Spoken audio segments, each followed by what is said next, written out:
Good evening, everyone.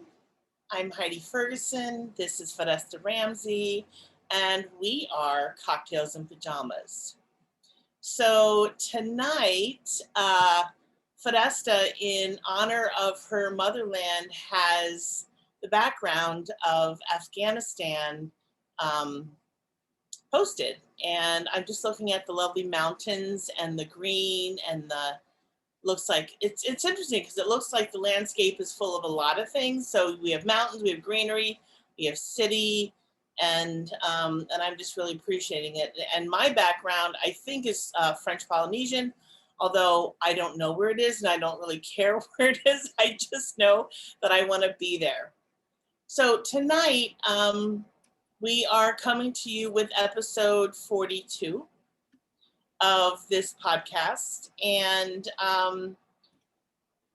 you know, I get more excited the further along we go in these conversations. I get excited because I'm just like, we continue to show up. We continue to show up for ourselves, for each other, and for our audience. So again, tonight, feel free to hit a like or put a comment in or whatever you want. Let us know you're here, and we're happy that you're here. Thank you. Oh, thank you so much for that sweet introduction. And yeah, I'm with you. The ability to continue deepening, these things in our lives and our ability to reveal and share and be vulnerable. It feels like such a important muscle to build in life for me. And I know we share that need to have things feel deep and meaningful and real. Yeah. So how are you, my love? How is your week going? Anything you want to be seen in?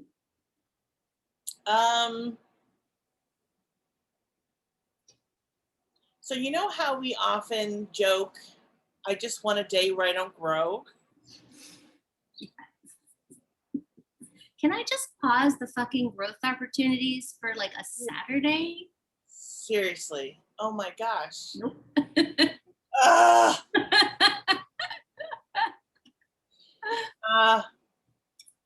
So I think I've shared with you, I know that I've shared with you, and I think I've shared with the audience a lot of my, roller coaster around my growth. And I know that I shared with everyone a couple weeks ago that I had an ozone treatment and I had some reaction to it. So anyway,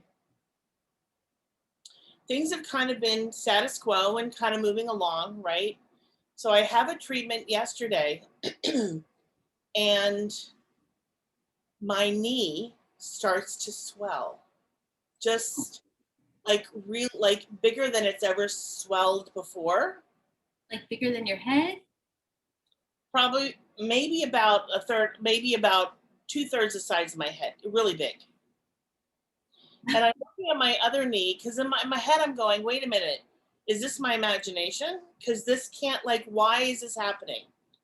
So I look at my other knee and I'm like, no, it's swollen. So I say to the nurse and I'm like, so this is what's going on. I'm having a reaction. And she's like, your knee? And I'm like, yeah, my knee.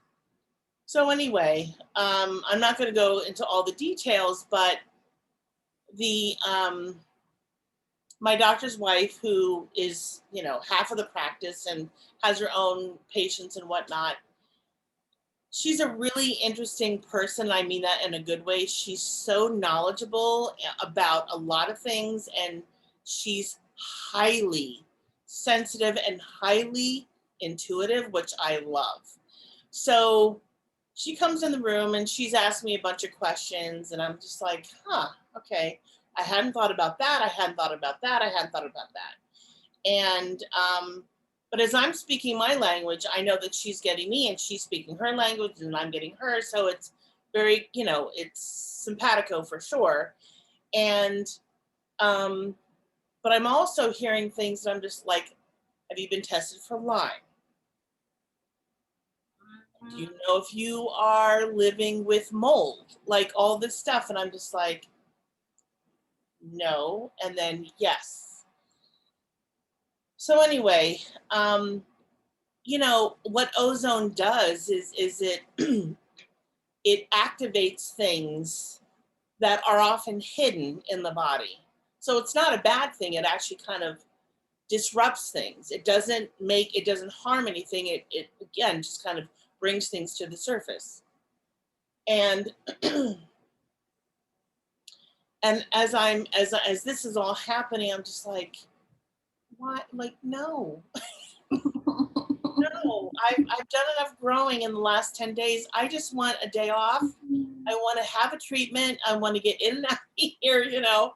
Yeah. And then I realized, and I really struggled. Just so anyway, so I got to my car, and I live on a third floor walk up. I mean, it was a real struggle just to get home because the walking was still really challenging. So anyway, and as last evening, as the evening went on, and then this morning and today, and well, I'm walking normally now, and things are relatively back to normal.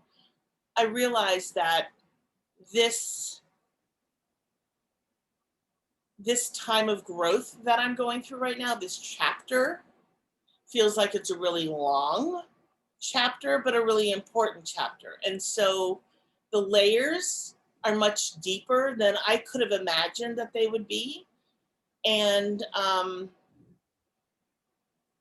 like, I have moments where I don't like it, and I have moments where I feel resistant, but I'm like, no, I don't want to resist this because I know that it's good for me. I know that I'm growing through this, even though I'm struggling and it's challenging and all that. At the end of the day, I will come out the other end and I will be okay and I'll be better for it. Um, but it's getting to that, I want to say finish line, but there's never a finish line, right? So, because our growth it just never ends. So I'm like, to the end of this chapter, let me say, the everything that I need to go through to get to the end of the chapter, I'm just like, oh, yeah, okay. All right, I have to just continue persevering and continuing learning and staying curious and staying open and having days where I'm just like, I'm going to have a bag of chips, or I'm going to cry, or I'm going to stay in bed until 10 o'clock in the morning, or I'm going to watch 8 episodes of something like mindless. You know what I mean? Like, I'm giving myself permission to do these things because that's one of the ways that I soothe. And and the other thing that I want to say about this is that I can't say that I'm always aware of my triggers, but when I know and I can like get ahead of my triggers, I kind of, yeah, I put the stop on, and I'm like, okay, that's a boundary. And so the reason I'm sharing that is because I was sharing with a group of people earlier today about, you know, the struggle that I'm having, and we were doing a check-in, and someone in the group wanted to give me, I don't know what they wanted. They said, can I share something about your knee? And I just said, can we do it one-on-one? Because I was aware that this is not the time for that. So in the moment, I was like, oh, I kind of feel badly. And I'm like, no, this is self-care. This is a boundary. This is self-care. And it's okay that I am doing that for myself. Because not only would have I, if I would have allowed that boundary to just sort of not be there, I would have had resentment. I would not have heard the information that this person wanted to give me, which could be very valuable. Um, and next time when we do meet one-on-one, I'll be able to be fully present and willing to receive that information. So I guess the reason I'm sharing this is because I find as humans, oftentimes we're like, oh, I don't want to be the bad guy. I don't want to say no. Say no when you need to say no. Yeah. Yeah. Oh, I love that, building that no muscle, right? And it takes work because it's scary at first. When you say no, it's like, now am I going to lose this person? Are they going to get upset? Are we going to have conflict? There's all these risks to that no But when that no is true, like I'm hearing for you, I also think there's respect on the other line.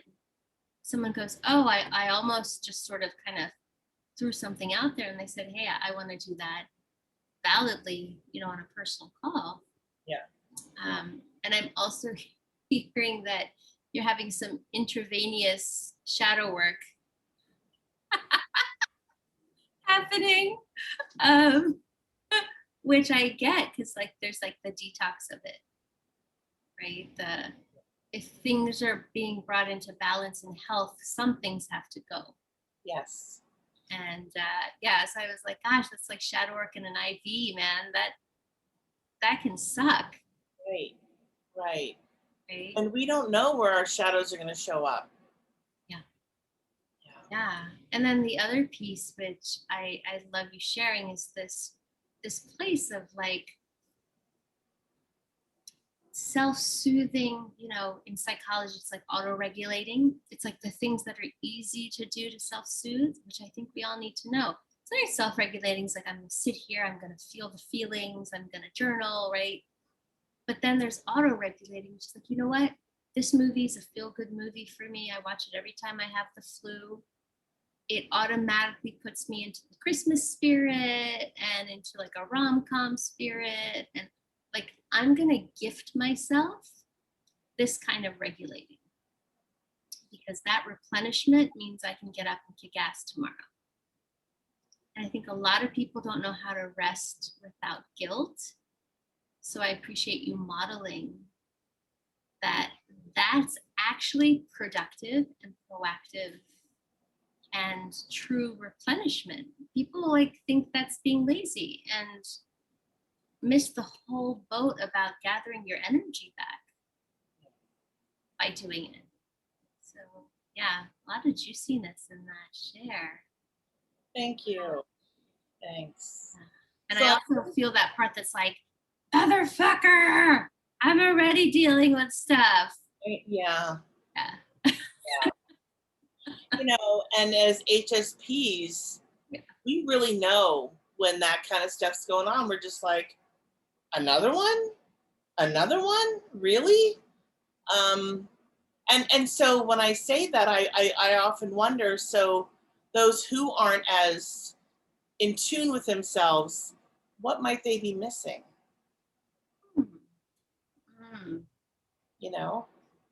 Wow, you just turned a light on for me, because sometimes being so sensitive can feel like a burden, or like this other piece of work that I have to keep up with, right? Like, oh boy, I got to bring earplugs to that baseball game. I got to make sure I prep my protein bar. Like, I got to do all these things, because there's a delicate balance that I tend to hold for myself. And yet I can't imagine living half alive, or in dimmer colors, more mute colors. I don't know how to do that. I do like this full, bright, vibrant juiciness of life. And I think somewhere along the line, quite recently, I've matured into, and it's worth it. Yeah. Because of all it brings. Yeah. I would wholeheartedly agree. Yeah. And it's work.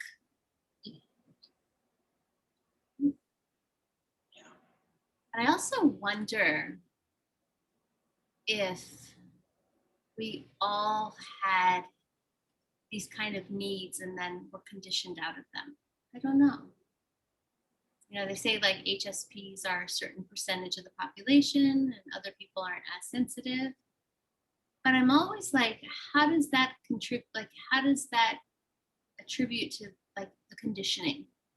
Right. Don't be so sensitive. Don't cry. Don't whatever. Right. And it's like, how do we have real statistics on this? Because what if 70% of the population has been conditioned out of it and they actually believe they're not sensitive? Right. And I also want to challenge, and I'm sure the same way with you throughout my life, I've heard many people say to me, I'm not very sensitive.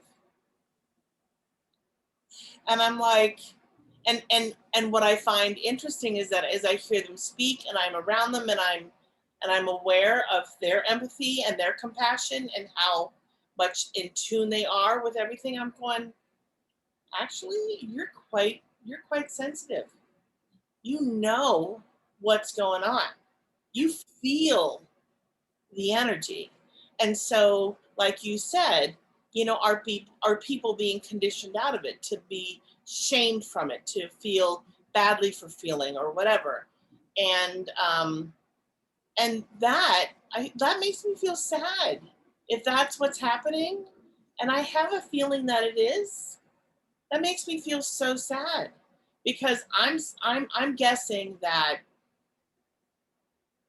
for if people really want to be sensitive, if they want to feel, they have the ability to do that. We all do. It's their birthright. Absolutely. Yeah. Yeah, and I want to piggyback on that, because people, when they say, oh, I'm not sensitive, I don't have needs, whatever that line is, it's almost held as a badge of honor. Right. And that's why I think it's social conditioning. I think it's the interjections, society's injections of who you should be.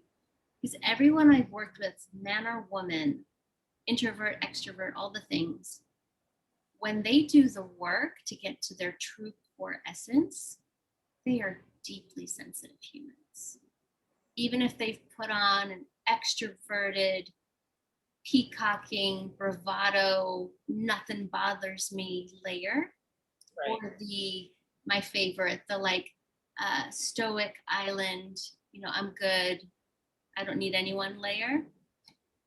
Underneath that all, we are all social mammals, and we are deeply relational. And in relationship, there is sensitivities and attunement and tracking and feeling the field and how's everyone going. I imagine you've felt this before, where you walk into a room and it feels sketchy, right? I think everyone has that ability, and they might not consider that sensitive. They might be thinking of sensitive in the ooh, you're so sensitive Right. way. Right. But that gut instinct when you shake someone's hand and you're like, I don't know about this person, or you're like, I'm not going to drive that way today. Maybe something happens over there. Yeah. I can't imagine nature would have made us without sensitivity and intuition. So yeah, I feel you in that sadness. I think it's deep indoctrination into being some kind of workhorse machine, productive, spending human, right? The capitalist machine, versus, I don't know, if everyone is feeling and being and resonating and connecting, we wouldn't be buying all the things to void fill, and that wouldn't work for the system, right? I mean, it takes a lot for me to go buy a new something. It's like, okay, there's holes in my yoga pants. I think I have to go scurry to a store and get something, because my needs are met on such an emotional, spiritual, psychological level that has nothing to do with society's, I don't know, equation for us, which is limiting. It's severely limiting to me to be told I should want these things. Right. I mean, the should is already the giveaway. Oh, I hate that word. Right? Yeah. It feels big. Mm-hmm. A lot of people shitting all over themselves. Yeah. And are they aware that they're doing that? Yeah, I'm thinking back to times when I should be a size 6. I should, have bought a house by now. I should have whatever. It's it goes against who we are. Because we didn't all come off what is this conveyor belt, in a factory. Yeah. We're not cookie cutter. Right. So yeah, I find it hard to imagine that everyone wants the things society says we should want. And I hope people check in with themselves and build a life that's really true for them.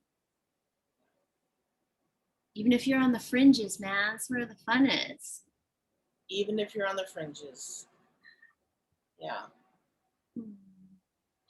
So as I look at your background and knowing that it's your motherland, I wanted to ask you.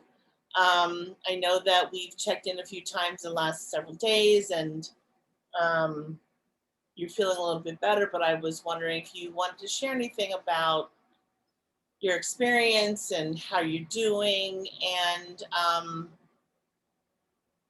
and if you've heard from anyone that is still living there, and yeah. Yeah, thank you. It's been painful. You know, it's been difficult. I got coaching because I wasn't breathing well. I wasn't really I was collapsing a little under all the news and the weight and the atrocities, just the brutality of it all. Um, and so that's the first, right? Is first thing I want to share with people, even as a coach, like I reached out for peer support and had an incredible friend who's well versed in somatics, like help me know what to do when that collapse happens. You know, that place that makes me want to just like curl up in the fetal position in bed and cry. And it's like, but there's things to do. And I need space for that, but I can't be in that and be of service. So reaching out for help actually was really supportive, and layers of help, you know, just friends who check in, friends who are also doing work, you know, crying in my partner's arms, just all of it has been helpful for me to then go and then get up and do the next thing. Um, the news is painful. My belief is these are traumatized, distorted war children who have created a feedback loop of hatred. Um, and that's on all of us, right? They're not the bad guys in this really clean, crisp way. They were young men thrown into the US war against the Soviets. They were abandoned, they were injured, they were fatherless. You know, they joined a gang like a lot of fatherless boys do, and that gang psychologically had father figures. And they're victims too. Granted, now they are the bullies, but I do hold this place that's like, we don't get to just put the blame on them. They were indoctrinated too. So that's there. Just confusing sometimes alone, because it'd be much cleaner to have the good guys and the bad guys, and it's just not there. And then watching incredible humans both donating and showing up in activism, right? I mean, I said this earlier, like for every one really shitty human, there's like 10,000 showing up to donate and share their heartbreak and show support. So that's really uplifting. And then, you know, the chaotic scramble, I think that's the part that's most disheartening, is that when there's people, there weren't planes. Now that there's planes, people can't get past all the Taliban checkpoints to get to the airport to where the planes are. Like just the level of just logistical chaos. And that's really what it is logistical chaos. Yeah, I don't like knowing that there are women athletes, musicians, artists, journalists, activists, even divorced women are in peril because they're independent living, right? They're living in their own apartments without a male chaperone. I don't like knowing that they are huddled in fear in their homes. And I will say personally, chapped my ass very much, the lack of Western accountability. Not surprising, but to watch the West blame, you know, others and not take any ownership feels really icky. it's sort of like, this is why people don't like you. Like, you're not owning your part in the situation, right? And even in relationship coaching, when someone comes to me blaming their partner, I'm like, okay, and what's your part? What did you do? What's your role in here? It's basic mutuality. So yeah, not surprised, but still distressed at the lack of Western accountability for, quite frankly, creating all of this. Yeah, so it's grieve, do the work, rest, repeat for the foreseeable future. And I think the piece I shared with you is that the rest is really important, right? That doing something normal, tending to the garden, taking a walk, seeing a baseball game, like, it's counter instinctive, I think, to a lot of activists, but it's important for the long game, Yeah. to be replenished. I don't know. I don't know that I have words for just how bad it is and how painful it is and how devastating it is to be so far and not be able to help each and every one of them. So that's really what I want to do. It's like, literally, you know, and I'm such a pacifist, but there's a part of me that's like super fierce mama bear avenger, wants to, like, just, if I could, I don't even know how to, but like really just like get a hold on these people's ears and shake them awake. And that's where I think communities fail. There's not rehabilitation, there's not mental health. You know, the US has left several times without trauma work, healing. You leave a lot of people that are damaged to their own devices, they're going to create damage. And that I know as a interpersonal psychology person. Damaged people do damaged things. And it's up to all of us to help with that. You know, I don't expect, you know, to have like a kumbaya circle with the Taliban and get them all to cry and do their shadow work. We might be past that. But we still failed them too. Yes. And to be illiterate, angry, handed guns when they were 8, fatherless from a previous war, like, you can't say that all just happened over there. Like, that Right. just doesn't feel right to me. No. It feels shitty when people don't take ownership and accountability. And that recent speech, yeah, it was just laden with privilege. That's all I can really say.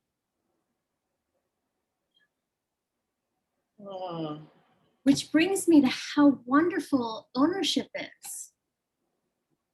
How validating that can be. Fuck, we messed up. You know what? We thought this was the right way to go. Clearly it wasn't. We made some mistakes. We're learning from them. Who doesn't want that? That's a good question. Yeah, who doesn't want that? But if you point the finger and say it was all over there, yeah, sketchy, man. I don't like that. I know. I don't either. And I, as an Afghan American, like, I don't like seeing America do that. It's like, you guys are better than this. Come on. Well, and we know better. I mean, I hope we know better. But and I don't think, but you know, my partner and I couldn't make sense of that particular speech having like no ethics and morals and accountability in it. It's like, who's advising you to pretend you're above all this? Because you're not, you know? And the sad thing is, there are going to be some Americans who are going to believe that. I know. Oh, I know. I mean, that's dangerous to me. Yeah. It reminds me of like, oh, you know, those Native Americans, they're just lazy. They were too lazy to make crops on that land, where versus like the land we gave them was desolate and couldn't have grown anything. It's that same fucking thing for hundreds of years, you know? And I think that's privilege. It is privilege. It is privilege. It is white, mostly male privilege. That's what it is. And I realize that I'm risking whatever I'm risking by saying that. Don't care, because that's truth. At least that's my truth. And from what I've seen in history,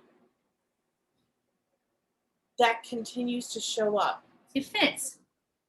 It fits, and it continues to show up again and again and again. And like you said, no one's taking ownership. They're putting the blame on the other. Mm-hmm. And will that ever change? I hope so. I don't know.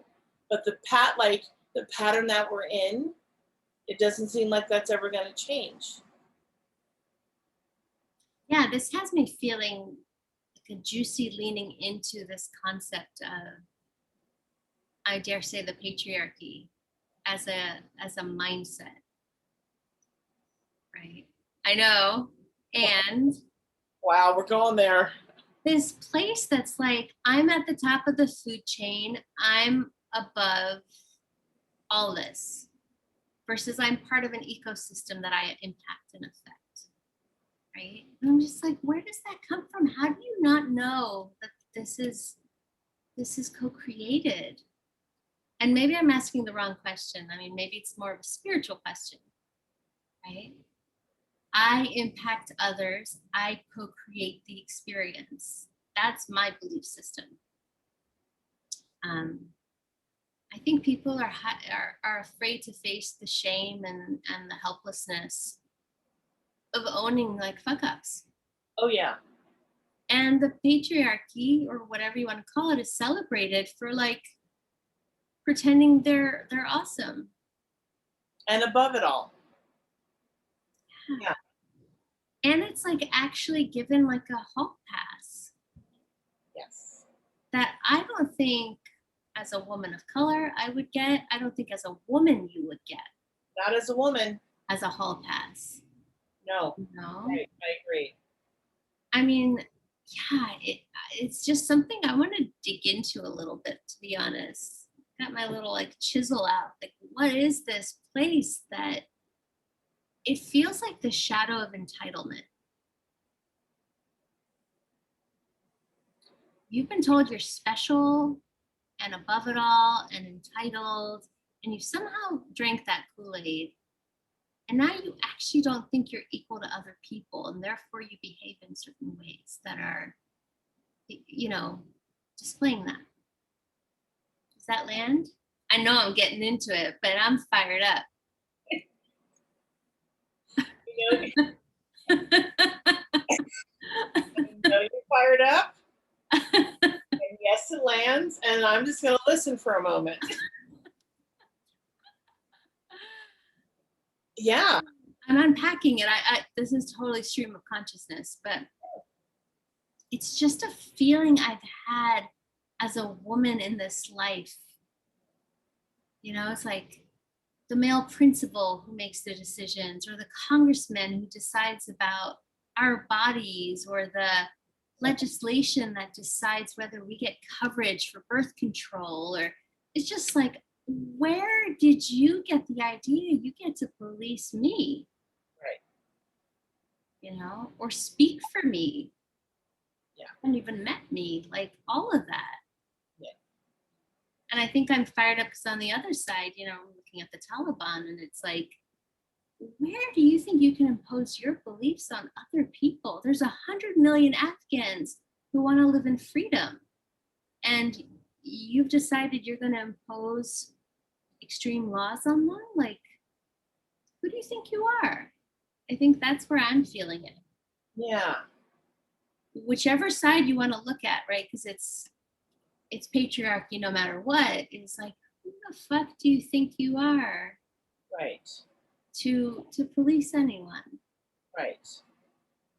And so what I find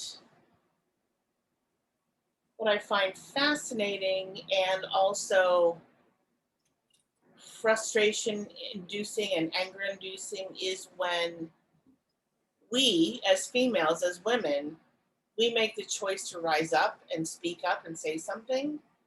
And then we are looked at as difficult or challenging or all that stuff. And I'm just like, what? Wait, what? And I'm like, so it's okay for you to create these laws, to say all these things, to control the rest of this country from a white perspective, white male perspective, but it's not okay for us to challenge it. Mm-mm. No, no, no, no, no, no, no, no, no, no. And I know that I know that things are getting a little bit better, like things are changing, but how did it get so, like, how did it get so bad and so deeply ingrained in our culture that it's kind of the thing that's the norm, it's accepted. It's like, this is the way that it is. And I'm like, okay, so it was this way. So let's shift the gears a little bit. Like, let's make some movement, because it's clearly not working. And the laws are very different in other countries.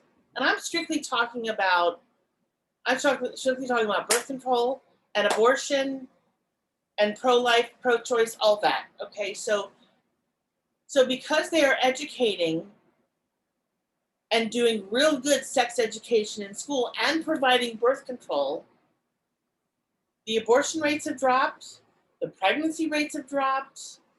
I mean, STI rates have dropped, everything has dropped. Where has everything gone up? In the United States. Why? Because we're doing the same damn thing. And it is not working. So what's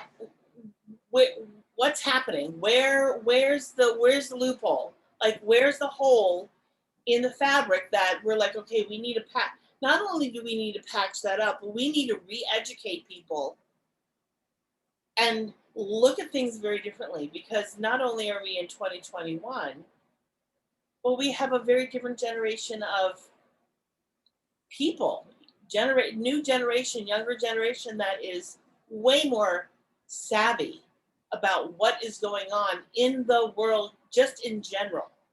So the outdated shit is just, it's not working. It's not working. Amen. I would love nothing more for like the fierce feminine to rise up, and not in protest of like the divine masculine. I'm all for like the good men of the world, the good women of the world. But are we all gonna bend to the whims of the toxic masculine? I mean, that's the correlation I see, right? You can point fingers at Afghanistan or other countries that have sort of this like very obvious, I'm gonna say, dichotomy. But it's sort of like, why are we all bending to the dysfunctional masculine? And what's it gonna take for the good men and women of the world to be like, you know what, we're done with this like bully business. We're done with this outdated software. We're done with the place where we don't care about the health of the whole.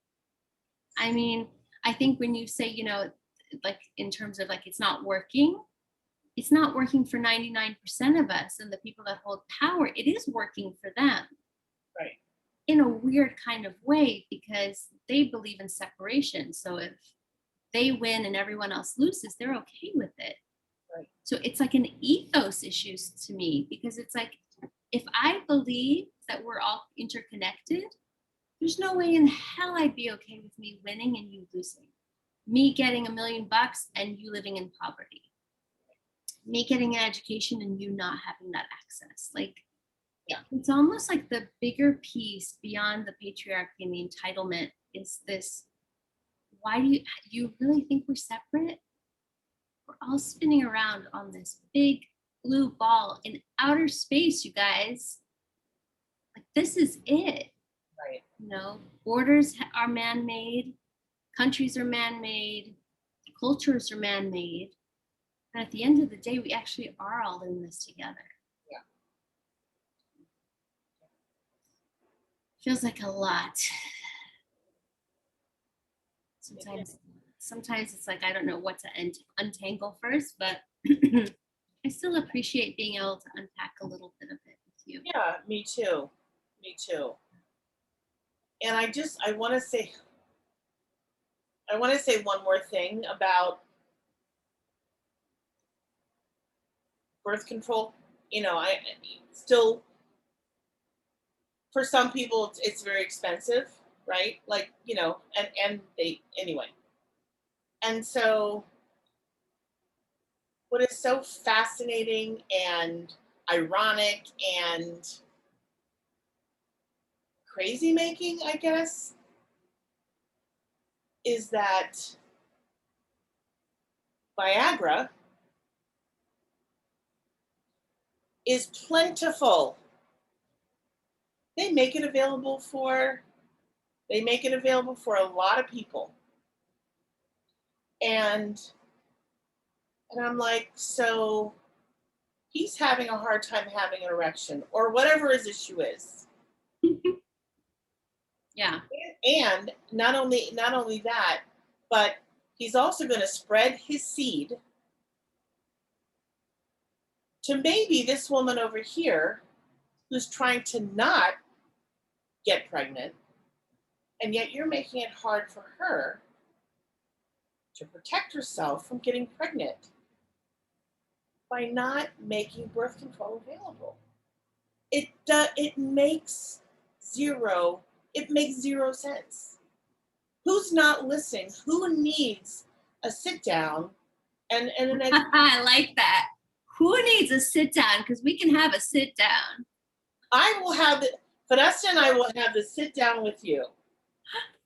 Yes, that could be a service of ours. That could be a service, and Sit down. we will woman-splain.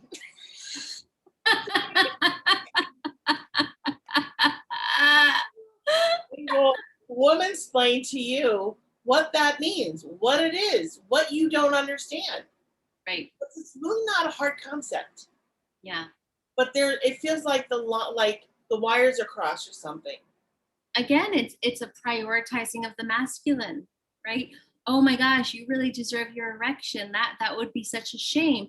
Oh, you don't want to be a parent all of a sudden, blindsided by this whole responsibility that you might have to actually hold all by yourself? That's not important? Really? You know, I mean, the military did this with the transgender stuff. Like, they were spending, I don't know if it was like 56 million on erectile dysfunction pills for people in the military, no qualms.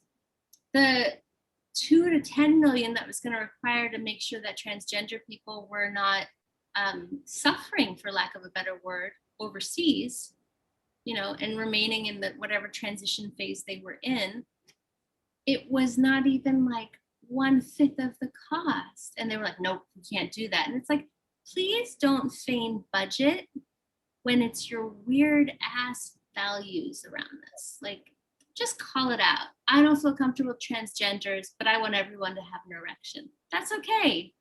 Right. Just name it though. Right. I would respect them more if they just named it. Me too. Me too. Just be honest. I think male erections are way more important than women getting, you know, pregnant. Okay. Then at least we're like on level playing fields. Right. With like what you prioritize. But it's like any relationship, you can tell what the priorities are by the behavior.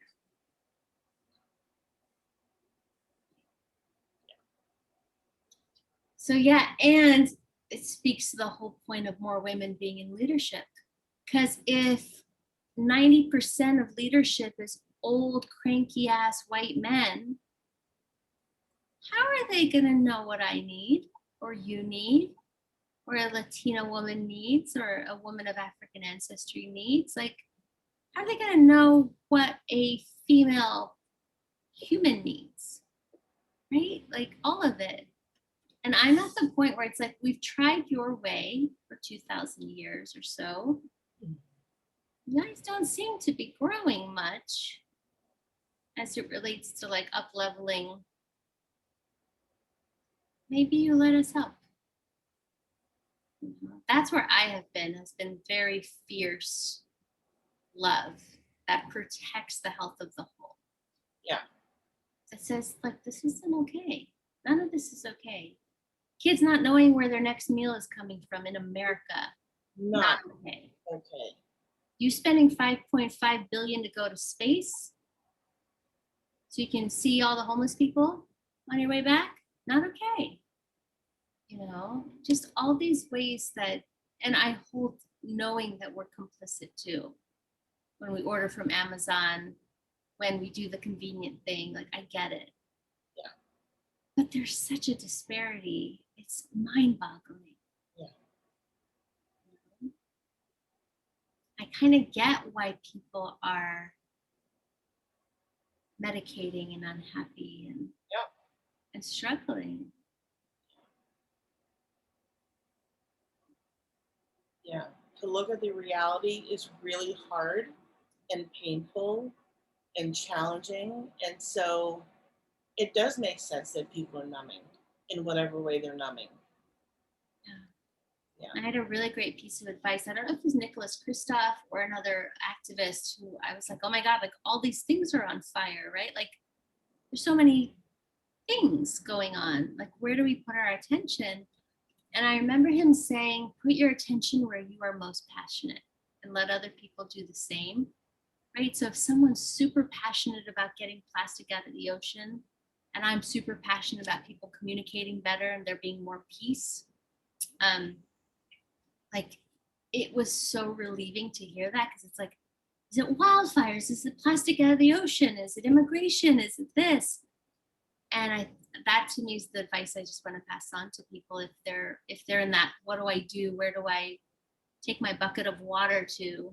You know, everything's on fire. It's figure out which one you're most passionate about, which one or two, because you'll be able to have tenacity there when it's hard. Yeah. And you won't spread yourself so thin trying to save the dolphins and help the projects and, you know. Yeah.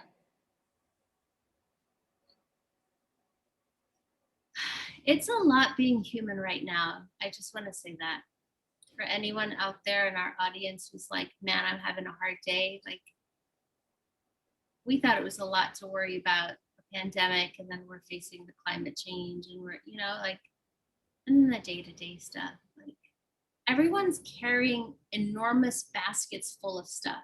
So just, I don't know, honor yourself for how much you're carrying, how much you're holding right now.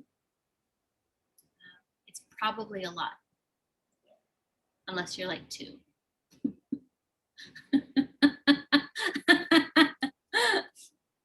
You know? Yeah. If you're 2, you're probably running around and hopefully giggling and having a wet diaper. I mean, and your life is pretty easy. I hope, you know, yeah. Oh. I got a little, you know, growl in me these days. I'm kind of liking it. I'm actually liking it a lot. Yeah. I do. Yeah. I'm fired up. You know, Yeah. there's so much goodness in this world, and I see the goodness in a lot of ways showing up way more than the sketchy stuff. But if we all banded together and it was like, yo, sketchy stuff, we're not like, not on my watch. That's fierce love to me. Yeah. Not on my watch. I'm protecting what's sacred, whether it's the little girls, whether it's the economic disparity. I don't know how to change mindsets that are so like logged in though. Talk about those old white men, like Those little white men. maybe we have to have sit downs with old white men. Yeah. Sit down at the White House. Are you game? We should have a service where people can hire us to have a sit down.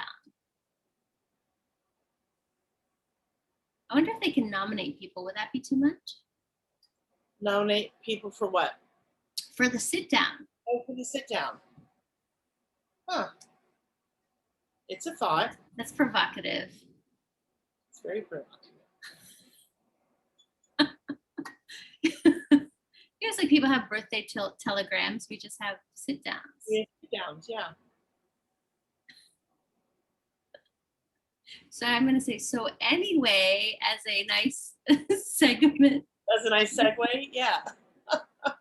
Are we going to do a chat pack, or do you want me to grab the cards for our? Yeah, let's grab the cards. The ones I have? Okay. Yeah.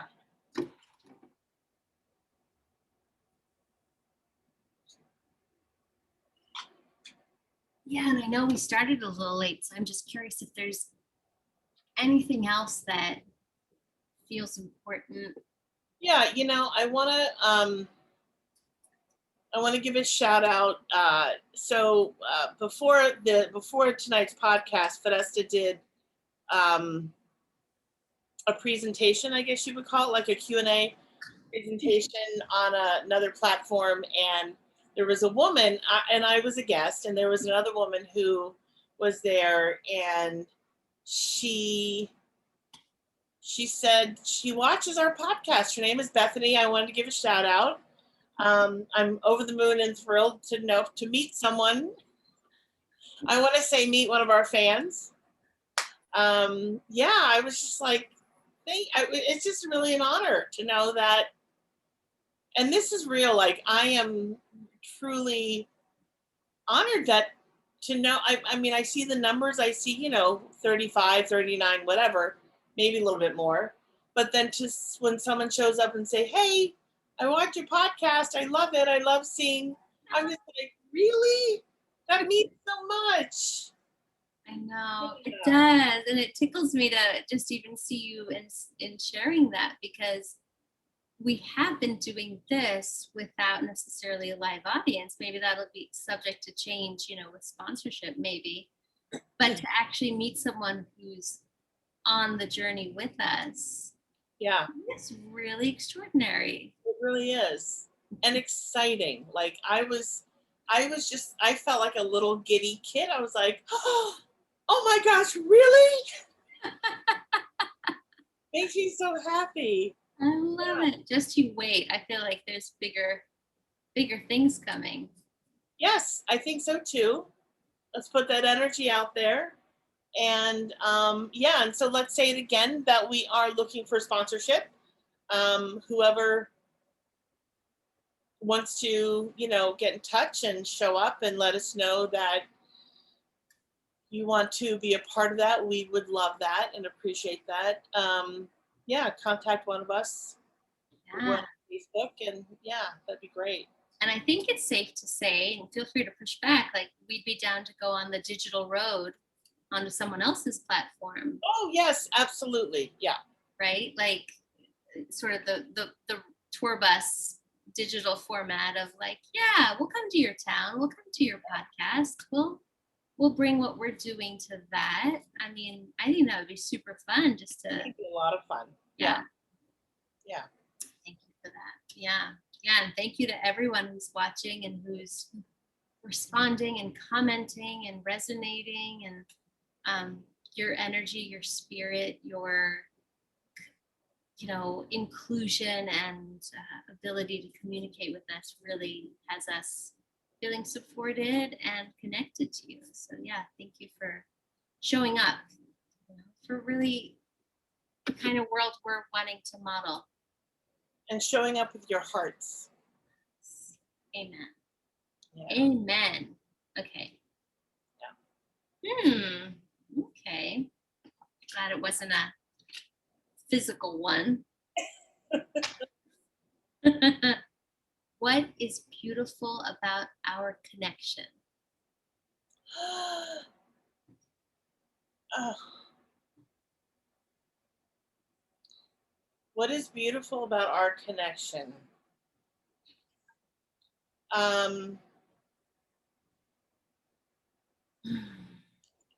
Everything.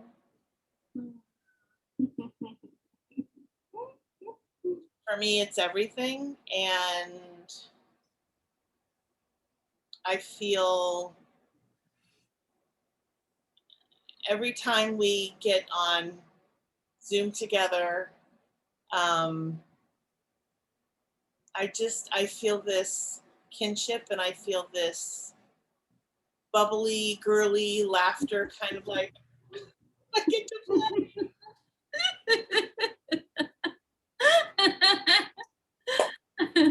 this. Yeah. Giggly stuff. Oh my God. It's so much fun, and to be my age and for you to be your age and to still have this like little girl kind of excitement it's really lovely. Um, and to know that I can call on you and you're there and you show up, um, and to know that there's nothing that is too big or too much to bring to you from me, and that you receive me with open arms and an open heart. Um, and even though we have different paths in life, whatever they are, and we have different spiritual paths in a sense and whatnot, it all kind of melds and comes together. And the last thing I want to say is we're both wearing pink. We got the memo that never came out. Thank you. Oh, that's so beautiful. And I resonate, and I think would have vocalized so many of those similarly. Just the really receiving like what this friendship is for you and for me. And yeah, what's beautiful about our connection is that part of me that when I know I'm going to see you is like excited, um, kind of aware we're going to go on an adventure, whether it's on the podcast or just a check-in, that we are going to ride down. It feels like those those kind of amusement parks where like you splash down into the water and you go around these things. It's like, don't quite know what's going to happen next. And there's joy and aliveness in that. And that's because there's trust, right? So I feel like the foundational piece that makes this feel beautiful to me is how much I trust you and how much I trust myself, and then how that allows me to trust us and whatever we navigate. That feels so secure to me. It feels really safe. And in that safety, I can be playful and open and giggly because the emotional safety is there and the trust is there. And that's taught me a lot about the kind of friendships I want to have in my life. Anything less than that doesn't feel, I would say worth my time, feels judgy, but doesn't feel like what I want to be up to in this life. Yeah. And I definitely love how we giggle together. I think giggling's a lost art, and one that we do well. Again, from open hearts. Yeah. So thank you for that. Thank you for your ever accepting heart. Your ability to, I know our last podcast was heavy and you showed up, and I know the sensitivities around that. Just like showing up for a tough convo in service of my healing and putting a voice out there for other people. That meant a lot to me. Yeah. And again, each time, just another level of what we're capable of together because of what we've nurtured and built. together. That's like the coolest thing ever.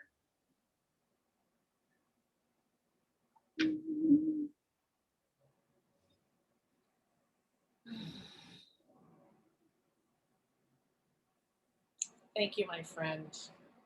My friend. I love you. Be with you. I love you too.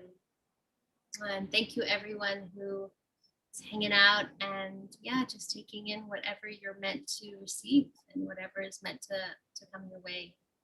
Appreciate you being with us and allowing us into your homes.